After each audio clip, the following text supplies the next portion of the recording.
बच्चों नमस्कार। आज हम जो टॉपिक ले रहे हैं ये क्लास 9th का चैप्टर 8 है मोशन। उसे हम शुरुआत से पढ़ते हैं। इस चैप्टर की शुरुआत होती है, सबसे पहले रेस्ट एंड मोशन कॉन्सेप्ट को समझेंगे, देन डिस्टेंस एंड डिस्प्लेसमेंट, इनके बारे में कुछ कॉन्सेप्ट, कुछ न्यूमेरिकल जानेंगे और थोड़ा सा आइडिया लेंगे हम uniform and non uniform motion के ऊपर। ठीक है, तो चलिए शुरू करते हैं। तो शुरू करते हैं क्लास 9th का चैप्टर 8 मोशन। इसकी शुरुआती कॉन्सेप्ट को समझते हुए हम आगे बढ़ेंगे। ठीक है, सबसे पहले जो मोशन वर्ड है ये हमारे लिए वेल नोन है, ये कोई नया काम नहीं है हमारे लिए। We have already gone through this term motion in previous classes, so just we have an idea about various types of motion, है ना। आपने सुना होगा ये रेक्टिलिनियर मोशन के बारे में। ये रेक्टिलिनियर मोशन का मीन्स क्या होता है, जब कोई बॉडी स्ट्रेट लाइन में चलती है तो हम उसको रेक्टिलिनियर मोशन कहते हैं। Then there is a curvilinear, means जब कभी कर्व्ड पाथ पर है, सीधा पाथ नहीं है, टेढ़ा मेढ़ा पाथ है तो कर्व्ड पाथ पर चलेगी। सर्कुलर मोशन भी हमारे पास कई एग्जांपल्स हैं, जैसे आपने कभी मोशन ऑफ फैन सुना होगा और the motion of earth around the sun, ये सब जो है सर्कुलर मोशंस हैं। ऑब्वियसली रोटेशनल मोशन भी कभी न कभी हमने सुना होगा। तो ये सब चीज़ें ज़्यादा डिटेल में इस चैप्टर में नहीं है। यहाँ इस चैप्टर में जो बेसिकली हमको पढ़ना है वो रेक्टिलिनियर और कर्व्ड मोशन के बारे में ही हम अधिक से अधिक पढ़ेंगे। तो हम बढ़ते हैं अगले पड़ाव की तरफ। यहाँ सबसे पहले हम आ रहे हैं concept of rest and motion पर। ठीक है, तो व्हाट इज़ रेस्ट एक्चुअली, जैसा कि यहाँ लिखा हुआ है, you can read the if a body is at rest, what is it mean? It means that its position is not changing. ठीक है ना, if a body is said to be in rest if its position does not vary और does not change with respect to its surrounding. ठीक है, जैसे कि कोई building खड़ी है और बिल्डिंग के बाजू में एक पेड़ भी खड़ा है, तो पेड़ बिल्डिंग के लिए और बिल्डिंग पेड़ के लिए, ये सभी हम सब के लिए रेस्ट में है ना, क्योंकि वो एक दूसरे के रेस्पेक्ट में पोजीशन को चेंज नहीं कर रहे हैं। But when we call it as a motion, a body is said to be in motion if its position is changing with respect to its surrounding. तो मुद्दे की बात यहाँ ये है कि मोशन और रेस्ट जो दोनों शब्द हैं वो दोनों रिलेटिव वर्ड हैं, ना कि एब्सोल्यूट वर्ड हैं। मीन्स हम केवल एक बॉडी के बारे में बता करके ये डिसाइड नहीं कर सकते कि वो रेस्ट में है कि वो मोशन में है ना। एक बॉडी सेम टाइम पर रेस्ट में हो सकती है और वही body at the same time किसी और के रेस्पेक्ट में मोशन में भी हो सकती है। So for this we have introduced one example here. In general, we consider Earth as an absolute object, considering it at rest, है ना। अर्थ को हम जनरली क्या मानेंगे, रेस्ट पर, क्योंकि सड़क रुकी हुई है, बिल्डिंग रुकी हुई है, सारी चीज़ें तो रुकी हुई हैं, और कार चल रही है, बस चल रही है, उसके ऊपर लोग पैदल चल रहे हैं, तो सड़क रेस्ट पर है, ट्रीज़ रेस्ट पर हैं, बिल्डिंग रेस्ट पर है, क्योंकि हम अर्थ को रेस्ट पर मान रहे हैं। बट क्या एक्चुअली अर्थ रेस्ट में है? नहीं। अर्थ जो है, अर्थ पर जो ऑब्जेक्ट हैं उनके कंपैरिजन में, उनके रेस्पेक्ट में तो वो रेस्ट में है, but it is in motion with respect to sun. अगर कोई सन पर जाकर के या किसी और दूसरे प्लानट पर जाकर के अर्थ को देखेगा तो हम सभी जानते हैं कि अर्थ एब्सोल्यूट रेस्ट में तो नहीं है, वो अपने एक्सेस पर भी रोटेट कर रही है, एज वेल एज वो सन के आसपास भी सर्कुलर मोशन कर रही है, तो एक्चुअली तो अर्थ मूव कर रही है। तो हमारा रेफरेंस पॉइंट कहाँ है, हम वहाँ से डिसाइड कर पाते हैं कि कोई बॉडी रेस्ट में है कि वो मोशन में है। ठीक है ना। दूसरा एग्जांपल भी इस तरीके का है, थोड़ा सा समझेंगे इस एग्जांपल को भी। The passengers inside a moving train are at rest with respect to, ये वर्ड कभी कहीं आएगा WR, मतलब होगा विद रेस्पेक्ट टू, है ना। तो the passengers inside a moving train are at rest with respect to another passenger sitting nearby। अगर हमारे पास में कोई सवारी बैठी हुई है तो हम और वो आपस में बातें करते हुए जाते हैं, हमारा फूड भी शेयर कर रहे हैं, हम एक दूसरे के लिए रेस्ट में हैं। बट प्लेटफॉर्म पर खड़ा इंसान, रोड पर जाती हुई दूसरी चीज़ें, उनके लिए हम मोशन में हैं। So what does it mean कि कोई भी बॉडी अगर अपने सराउंडिंग के रेस्पेक्ट में पोजीशन को चेंज नहीं कर रही है तो वो रेस्ट में है, और पोजीशन को चेंज कर रही है तो वो मोशन में है। This is all about this concept. Motion and rest. अगली कॉन्सेप्ट पर आते हैं जिसका नाम है डिस्टेंस एंड डिस्प्लेसमेंट, है ना। ये बड़ी ही इंपॉर्टेंट बात है इस चैप्टर में, और इसको लेकर के कई न्यूमेरिकल्स भी आएंगे, कई सारी प्रॉब्लम्स भी हमें देखने को मिलेंगी। और इस टॉपिक में भी आज के लेक्चर में भी हम कुछ एग्जांपल ज़रूर लेंगे, ठीक है। So what is a distance? यहाँ पर जैसा कि मेंशन्ड है, the actual length of path travelled by an object. Really किसी ऑब्जेक्ट ने कितनी डिस्टेंस ट्रेवल की, उसे हम कहेंगे कि ये क्या है, distance travel by an object है from its initial position to its final position. कहाँ से वो चला और कहाँ तक वो पहुँचा, इस पूरी यात्रा में उसने जो डिस्टेंस कवर किया है, जो पाथ कवर किया है, यहाँ जो मेन वर्ड है, की वर्ड है, वो है लेंथ ऑफ पाथ। पूरा रास्ता उसने जो ट्रेवल किया है, उस पूरे रास्ते की लंबाई का नाम है डिस्टेंस, जो कि बड़ी सामान्य सी बात है। हम जितने भी दूर चल के जाएंगे उस पूरी डिस्टेंस को हम डिस्टेंस कहेंगे। और it is a scalar quantity. ये एक नया शब्द हो सकता है आज क्लास 9th के बच्चों के लिए, क्योंकि इससे पहले हमने ये वर्ड नहीं सुना होगा। स्केलर क्वांटिटीज़ वो होती हैं जिनमें कोई डायरेक्शन नहीं होती है, ठीक है, जिनमें डायरेक्शन की देने की आवश्यकता नहीं है, उन क्वांटिटीज़ को स्केलर क्वांटिटीज़ कहते हैं, जिनमें मास आता है, टाइम आता है, टेम्परेचर आता है। ये सब अगली क्लासेस में जब 11th में आएंगे तब हम डिटेल में इन पर डिस्कस करेंगे। At present you just take it as a new word, scalar quantity which is without direction. और डिस्टेंस का जो ऐसा यूनिट है वो क्या है, वो है मीटर। मीटर को हम सिम्बोलाइज कैसे करते हैं, small m। Unit of distance is metre, लेकिन जब हम उसको सिंबल लिखते हैं तो सिर्फ स्मॉल m लिखते हैं, कैपिटल भी नहीं लिखते हैं, ध्यान रखिएगा, स्मॉल m लिखते हैं। Now we proceed for displacement. Distance से हम आगे बढ़ते हैं, डिस्प्लेसमेंट पर आते हैं।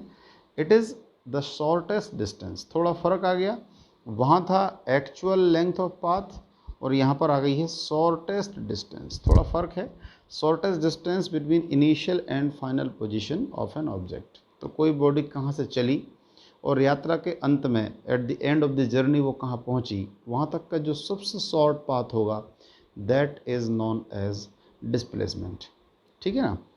ये थोड़ा सा फ़र्क है, पूरी की पूरी रास्ता कहीं से भी गया हो इससे हमें कोई मतलब नहीं होता है। डिस्प्लेसमेंट निकालते समय हमें सिर्फ क्या चाहिए होता है, हमें सिर्फ चाहिए होता है इनिशियल और फाइनल पोजीशंस के बीच की जो भी शॉर्टेस्ट डिस्टेंस है, वो भले ही वो वहाँ से चल के नहीं गया है और मालूम चला कि जा भी नहीं सकते, रास्ता भी ना हो भले, बट हम उसे बोलेंगे एरियल डिस्टेंस भी बोल सकते हैं इसको। यहाँ एक और बात आती है कि जो डिस्प्लेसमेंट है that is a vector quantity, है ना। जैसे स्केलर एक बात थी बिना डायरेक्शन का, वेक्टर का मतलब होता है डायरेक्शन वाला, जिसमें डायरेक्शन हो, ऐसी क्वांटिटी जिसमें डायरेक्शन हो। तो when we explain displacement in detail, actually this concept is not in detail in your class, actually it is in 11th basically।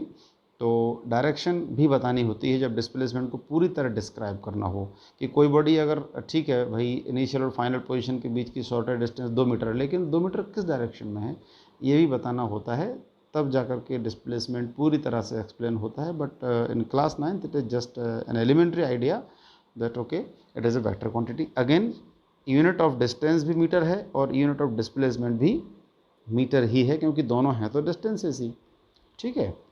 अब हम आगे चलते हैं और कुछ एग्जाम्पल से हम इसको समझने की कोशिश करते हैं, ठीक है। और वह एग्जाम्पल है डिस्टेंस और डिस्प्लेसमेंट का। पहला एग्जाम्पल आपके सामने आ रहा है, देखिए यहाँ पर एक बॉडी जो है इस पॉइंट ए से, यहाँ पर एक्चुअली ए पॉइंट है और यहाँ पर एक्चुअली बी पॉइंट है, जो बहुत छोटे हैं वहाँ दिखाई नहीं दे रहे हैं। तो अगर कोई इंसान इस रास्ते पर चलता है, क्योंकि जो रास्ते हैं बीच में खेत भी हो सकता है, नदी तालाब कुछ भी हो सकता है यहाँ पर, है ना। मान लीजिए रास्ता ख़राब है और वो वहाँ तक पहुँचने के लिए इस पूरे रास्ते का इस्तेमाल नहीं करता, बल्कि वो कहाँ से जाता है, वो जाता है ए पॉइंट से इस रास्ते पे होते हुए ऐसा घूमते हुए और यहाँ पहुँचता है बी पॉइंट पर, ओके। तो ए से बी तक जाने में उसका जो डिस्टेंस कवर्ड है, वो तो एक्चुअल जो कार्ड पथ मैंने बनाया है ऑरेंज कलर से, उस पूरे पाथ की लंबाई को हम डिस्टेंस कहेंगे। यहाँ पर लिखा हुआ है distance is the length of curved path, okay. But अगर डिस्प्लेसमेंट उसका पूछे कोई कि क्या है, तो displacement is nothing but it is a straight line A B. भले ही उसके रास्ते में यहाँ पर बहुत बड़ी खाई है, रास्ता नहीं है वहाँ से, बट हवा में ली गई distance, aerial distance you can say, है ना, shortest distance from point A to point B जो भी होगी उसे डिस्प्लेसमेंट कहा जाएगा for the sake of mathematical calculations only. ठीक है, हम उसे कैसे नापेंगे ये मैटर दूसरा है, बट बोर्ड कॉपी के ऊपर, ब्लैक बोर्ड के ऊपर तो नाप ही सकते हैं। ठीक है ना, तो shortest distance between initial and final position. दूसरा एग्जांपल से और समझने की कोशिश करते हैं। देखिए, छोटा सा टॉपिक मैं ले रहा हूँ आज, लेकिन ये बहुत बेसिक टॉपिक्स हैं और इनको जितना डिटेल में समझें हमारे लिए उतना बेहतर होगा। एग्जाम्पल 2 की बात कर लेते हैं। एग्जाम्पल 2 में यहाँ पर एक पर्सन को अगेन ए पॉइंट से चलाया जा रहा है। A person moves from A to B and then B to C. जैसा कि यहाँ आप देख पा रहे होंगे, ए से बी तक यानी कि वो नीचे आ रहा है ऐसी डायरेक्शन में, और बी से सी तक मतलब इस तरफ जा रहा है। ठीक है ना, और ए से बी और बी से सी तक वो चला गया। डिस्टेंस के बारे में यहाँ मेंशन ऑलरेडी किया हुआ है कि जो ए से बी के बीच की डिस्टेंस है वो 4 मीटर है, जबकि बी से सी के बीच की डिस्टेंस जो है वो 3 मीटर है। इस तरह अगर हम उसकी टोटल डिस्टेंस ट्रेवल्ड निकालने की कोशिश करें तो क्या पाएंगे हम? Obviously A B plus B C मतलब 4 + 3, तो आ जाएगा answer 7 metre. This is the distance travelled by the person. But now when we come to displacement, what happens? Displacement कहाँ से कहाँ तक होगा? वो चला कहाँ से था? वो चला था, मैं थोड़ा सा इसको लेफ़्ट कर देता हूँ ताकि आराम से हम इसको देख सकें। ठीक है ना, ए से चला था और सी तक पहुँचा था वो, है ना। ए से सी तक चलने में भले ही वो डायरेक्शन उसका चलने का ये था और एक रास्ता उसका ये था, लेकिन इनिशियल पोजीशन से फाइनल पोजीशन तक शॉर्टेस्ट डिस्टेंस जो है वो डायगोनल पर दिखाई दे रही है। ये जो डायगोनली दिखाई दे रही है, ठीक है। इसके लिए हमने कभी क्लास 8th में पाइथागोरस थ्योरम का नाम सुना होगा ज़रूर, जिस पाइथागोरस थ्योरम से हम हाइपोटेनस निकालते हैं। तो फार्मूला यहाँ पर ये आ जाता है, √/a² प्लस bc², है ना। जब एक्चुअली AC निकालना है, सो AC² इज इक्वल टू आ जाता है आपका AB² और प्लस आ जाता है आपका BC²। और जब मैं यहाँ स्क्वायर हटाऊंगा तो राइट साइड में रूट लग जाएगा। So I will have this formula, √/AB² plus BC²। Value of AB यहाँ पर जो है वो 4 है और BC की वैल्यू 3 है। 4² 16 हो जाता है, 3² 9 हो जाता है। √/25 निकलने के बाद 5 मीटर आता है। हम देखते हैं कि डिस्टेंस आई थी हमारी 7 मीटर और डिस्प्लेसमेंट आ गया है हमारा 5 मीटर। तो हमेशा ही डिस्प्लेसमेंट डिस्टेंस से कम ही होगा। अधिक से अधिक ये बराबर हो सकता है, लेकिन कभी भी डिस्प्लेसमेंट में never be greater than distance. आप ये चीज़ यहाँ भी माइंड कर सकते हैं पहले एग्जांपल में कि ये जो पाथ लेंथ है ये काफ़ी बड़ी है और शॉर्टेस्ट डिस्टेंस तो छोटी है। तो डिस्प्लेसमेंट छोटा है, डिस्टेंस बड़ी है, करेक्ट। एक और एग्जांपल से समझने की कोशिश कर लेते हैं। डिस्टेंस और डिस्प्लेसमेंट के लिए एक और एग्जांपल है, इससे काफ़ी कॉन्सेप्ट आपकी क्लियर हो जाएंगी। This is what a man moves from A to B then to C। ये यहाँ पर भी वैसा ही है पिछले डायग्राम की तरह। A से B तक जो रेड मार्क बना हुआ है, B से C तक एक रेड मार्क बना हुआ है और C से D तक फिर से रेड लाइन दिखाई हुई है। This is the path travelled by the person from A to D।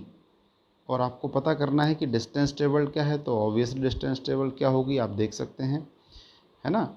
यहाँ पर ये है 50, A से B तक, फिर B से C तक 30, अगेन C से D तक फिर से 50, तो आ जाता है आंसर मेरा 130 मीटर।